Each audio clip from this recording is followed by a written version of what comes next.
ಇನ್ನು ಜಮೀನು ವಿಚಾರಕ್ಕೆ ಕಿರುಕುಳಗೊಂಡು ವ್ಯಕ್ತಿ ಆತ್ಮಹತ್ಯೆ ಮಾಡಿಕೊಂಡಂತಹ ಘಟನೆ ಕನಕಗಿರಿ ಪೊಲೀಸ್ ಠಾಣೆಯ ಮುಂಭಾಗದಲ್ಲಿ ನಡೆದಿರುವಂತದ್ದು ಪ್ರತಿಭಟನೆ.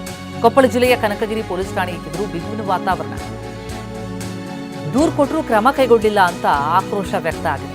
ಠಾಣೆ ಮುಂದೆ ನೂರಾರು ಜನ ಪ್ರತಿಭಟಿಸಿದ್ದಾರೆ.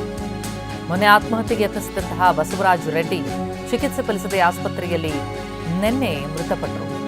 ಕನಕಗಿರಿಯ ಸರ್ವೆ ನಂಬರ್ 50ರಲ್ಲಿ ಜಮೀನು ಸಂಬಂಧ ವಿವಾದ ಆಗಿ Hotel Management with AI.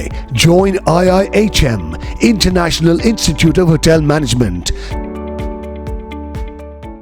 ಕಿರುಕುಳ ಆಗಿದೆ ಅಂತ ಹೇಳಿ ನಿನ್ನೆ ಆತ್ಮಹತ್ಯೆಗೆ ಯತ್ನಿಸಿದ್ರು ಬಸವರಾಜ್. ಆಸ್ಪತ್ರೆಗೆ ಅವರನ್ನು ದಾಖಲಿಸಲಾಗಿತ್ತಾದರೂ ಕೂಡ ಚಿಕಿತ್ಸೆ ಫಲಕಾರಿಯಾಗದೆ ಮೃತಪಟ್ಟಿದ್ದಾರೆ. ಜಮೀನು ವಿಚಾರಕ್ಕೆ ಕಿರುಕುಳದಿಂದ ಮನನೊಂದು ಈ ವ್ಯಕ್ತಿ ಆತ್ಮಹತ್ಯೆ ಮಾಡಿಕೊಂಡ್ರು. ದೂರು ಕೊಟ್ಟರೂ ಪೊಲೀಸರು ಕ್ರಮ ಕೈಗೊಂಡಿಲ್ಲ ಅಂತ ಗ್ರಾಮಸ್ಥರು ಆರೋಪಿಸಿದ್ದಾರೆ.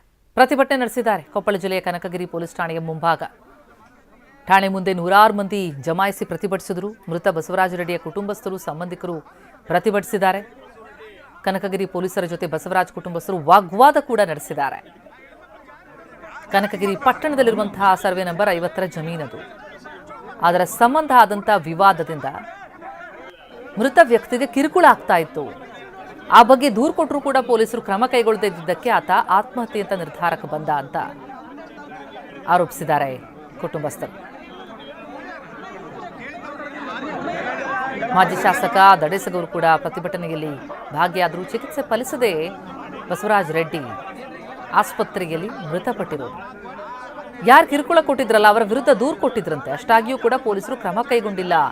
ಹಾಗಾಗಿ ಮನನೊಂದು ಅವರು ಆತ್ಮಹತ್ಯೆ ಅಂತ ನಿರ್ಧಾರಕ್ಕೆ ಬಂದರು ಅಂತ ಪೊಲೀಸರ ವಿರುದ್ಧ ಆಕ್ರೋಶ ವ್ಯಕ್ತಪಡಿಸಿರುವಂತಹ ಕುಟುಂಬಸ್ಥರು ಪೊಲೀಸ್ ಠಾಣೆ ಮುಂದೆನೇ ಪ್ರತಿಭಟಿಸಿದ್ದಾರೆ.